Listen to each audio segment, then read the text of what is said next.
Olvídate de los angelitos de las postales. La Biblia no pinta a los ángeles como figuras inofensivas y dulces, sino muchas veces como seres potentes, incluso aterradores, desplegados en filas de combate, guardianes con espadas, portadores de juicios y servidores enviados con misiones concretas. Dentro del reino espiritual, ¿cómo los ángeles luchan? Realmente por ti no es un título sensacionalista. Es una invitación a mirar más allá de la superficie y a comprender cómo lo invisible interviene, a veces de forma dramática, en lo visible de nuestra vida.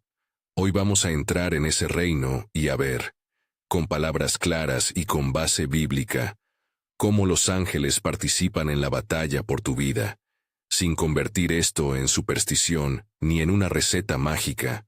Imagina una escena: 2 hombres en una habitación. El miedo en los ojos de uno, la serenidad en el otro. Afuera, un ejército enemigo planea atacar. Lo que el joven ve es mortalmente real.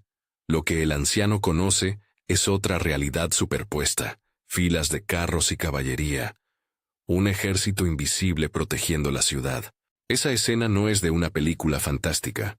Es el relato de Elías, o en este caso, Eliseo, cuando su criado descubre que los montes están llenos de caballos de fuego y carros alrededor del profeta.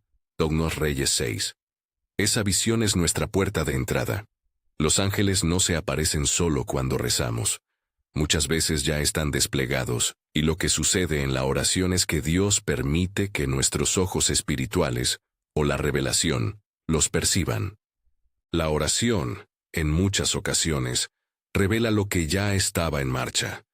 Si este tema te interesa, suscríbete y comparte con alguien que necesita entender que hay más en juego de lo que parece.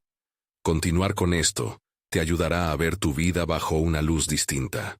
Volvamos a Dotán por un momento. El relato es breve, pero revelador. Aquel siervo, paralizado por el miedo, solo ve peligro. Eliseo ve la realidad superpuesta, un ejército protector alrededor. ¿Qué aprendemos aquí? Primero, que Dios dispone de recursos antes de nuestra crisis. Segundo, que la percepción humana está limitada y necesita revelación. Tercero, que la ayuda celestial no es errática ni improvisada. Está organizada. No fue la oración del siervo la que creó al ejército. La oración, o la intervención profética de Eliseo, abrió los ojos del siervo para que viera lo que Dios ya había puesto en posición para protegerlo. Esa es una clave fundamental. El reino espiritual opera en paralelo al nuestro, y frecuentemente nuestras oraciones no mueven a los ángeles como si fueran trabajadores humanos a quienes llamamos por teléfono. Más bien, nuestras oraciones activan, revelan, y legalmente procesan lo que Dios ha dispuesto. ¿Dónde está ese reino? La Escritura usa la palabra cielos en plural, shamim. A lo largo de la Biblia aparecen capas, dimensiones, y una idea de superposición entre lo visible y lo invisible. No se trata de escapar de la realidad presente, sino de reconocer que hay una trama espiritual que se entrelaza con la historia humana. Algunos textos hablan de tercer cielo, o de distintos niveles de presencia divina. Otros muestran que territorios dóciles o resistentes a la acción divina existen. Un fenómeno sobre el que hay debate entre intérpretes, pero que la Escritura misma parece sugerir cuando Daniel recibe una respuesta que tardó en llegar por interferencias. Daniel 10. Al explicar esto conviene ser humilde. Hay interpretación, y no afirmamos conocer todos los detalles. Lo que sí decimos con seguridad es que la Biblia presenta una realidad en la que seres celestiales pueden operar en relación con territorios, y que por tanto, la batalla espiritual tiene una dimensión geográfica y estratégica. Ahora bien, ¿quiénes son estos combatientes? La Escritura nos ofrece una diversidad: querubines y serafines con apariencia que provoca reverencia, mensajeros que anuncian la voluntad de Dios, guerreros que combaten por causas divinas, custodios que guardan personas y lugares, y figuras destacadas como Miguel, llamado príncipe y protector en pasajes como Daniel, y en la memoria de la Iglesia como arcángel. No son espíritus de seres humanos que murieron, ni ángeles antropomorfos que funcionan como suplentes de Dios. Son seres creados por Dios, dotados de inteligencia y poder para cumplir decretos divinos. Tefiero Colosenses 1:16. Hebreos 1:14. Su misión principal, según el texto bíblico, es servir a los que heredarán la salvación y ejecutar los propósitos del Señor. Es importante subrayar lo siguiente. La función angelical no anula nuestra responsabilidad humana. Los ángeles sirven, ministran, combaten en el ámbito espiritual, pero la relación con Dios y la obediencia a Cristo siguen siendo la brújula del creyente. Los ángeles no reemplazan la súplica, la fe ni la obediencia, la complementan.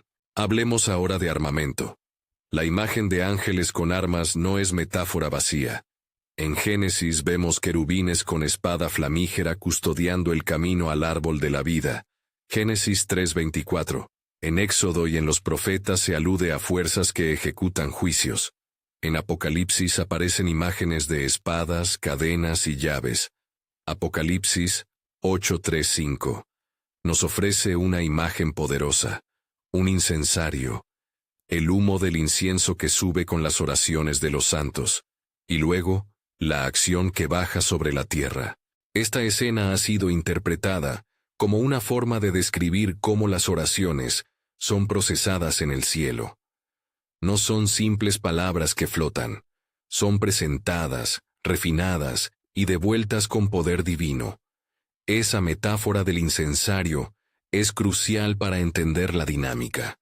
Nuestras oraciones no se pierden, se convierten en algo que, subsecuentemente, produce efectos por la soberanía de Dios, mediante agentes que ejecutan su voluntad.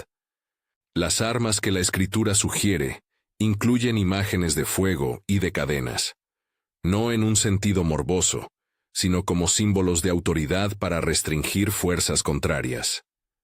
Las llaves, que indican el poder de abrir y cerrar puertas espirituales, y el propio verbo de Dios que es más afilado que toda espada. Hebreos recuerda la eficacia de la palabra. Junto a esto, la sangre del Cordero aparece como la base legal para actuar en el cielo. Es el fundamento que quita acusaciones y que legitima la intervención divina. Cuando se piensa en la batalla celestial, hay que entender que no se trata solo de un choque físico.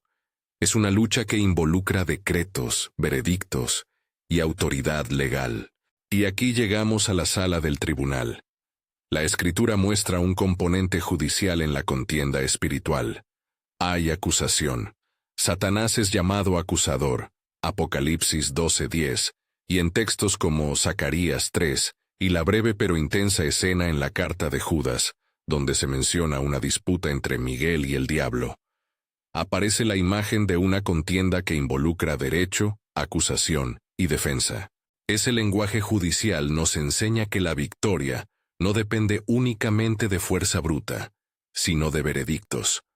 La sangre de Cristo anula las acusaciones, la confesión y el testimonio limpian el expediente, y la proclamación del Evangelio tiene consecuencias legales en el tribunal celestial.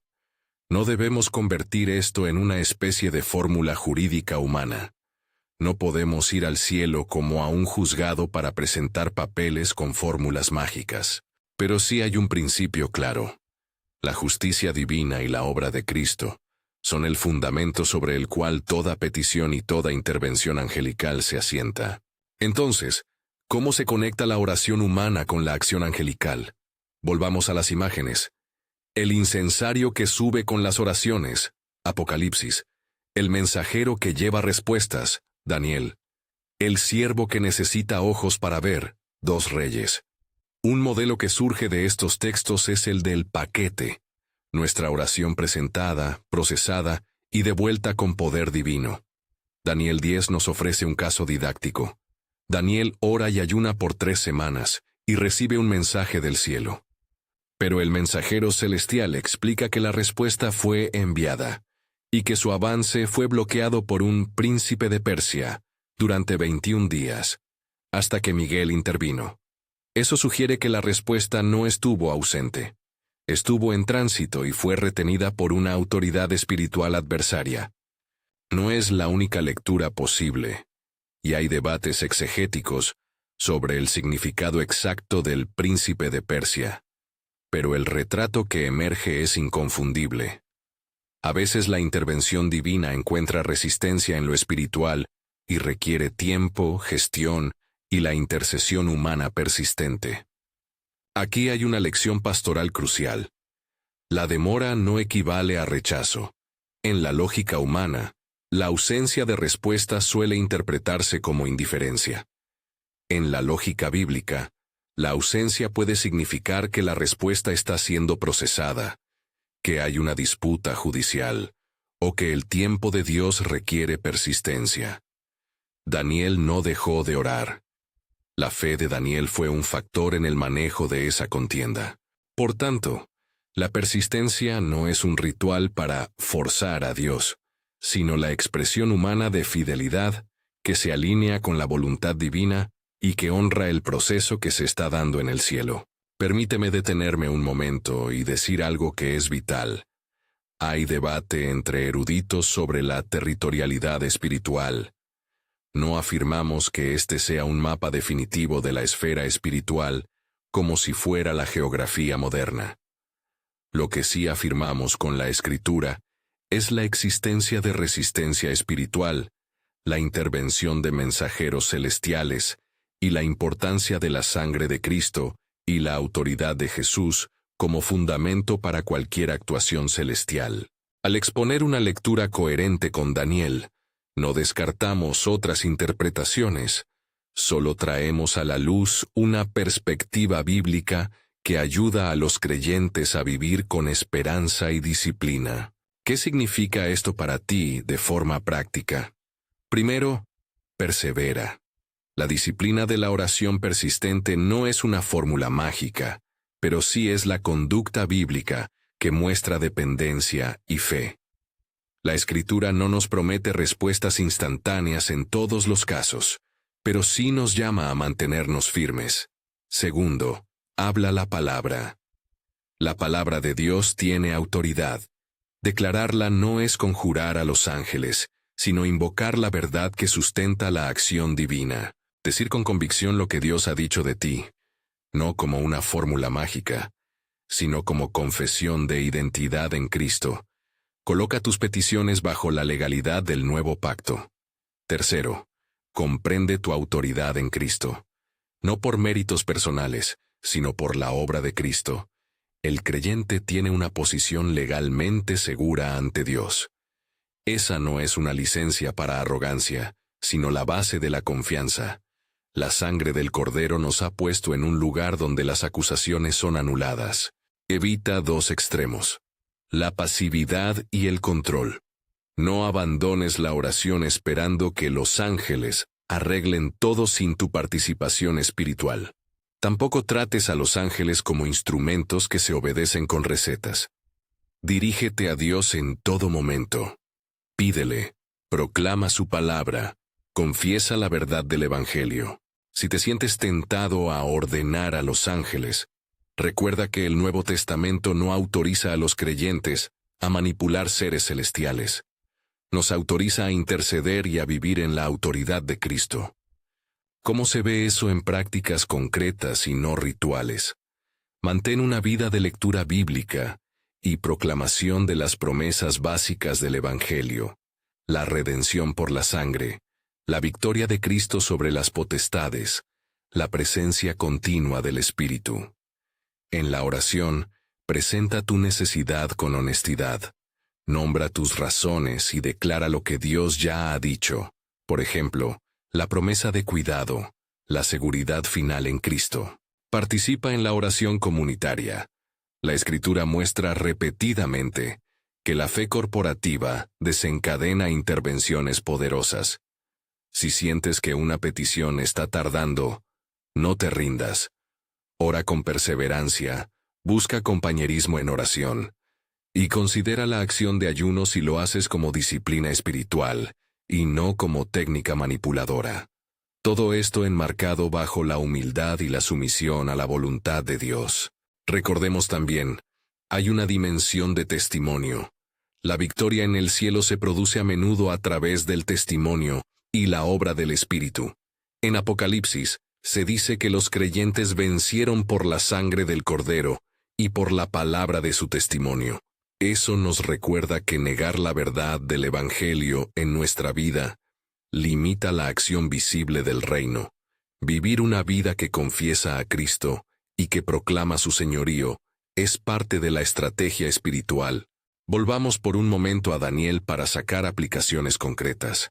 Daniel no fue un héroe aislado, sino un siervo fiel que oró a su Dios, que perseveró y que, cuando la respuesta pareció tardar, no interpretó la demora como silencio de Dios. Aprendamos de él. Continúa en la palabra, continúa en la súplica. Entiende que hay una trama mayor que puede implicar manejo angelical y judicial. Y mantén la humildad.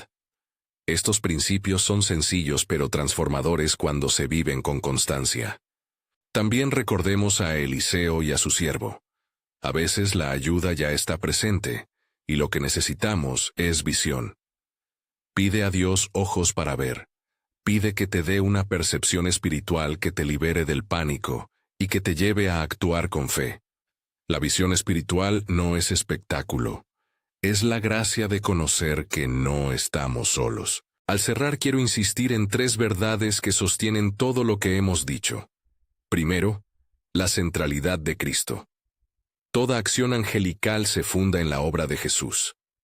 Fuera de él, no hay base legal para intervenir. Segundo, la realidad del combate. La Escritura describe conflicto, acusación y defensa.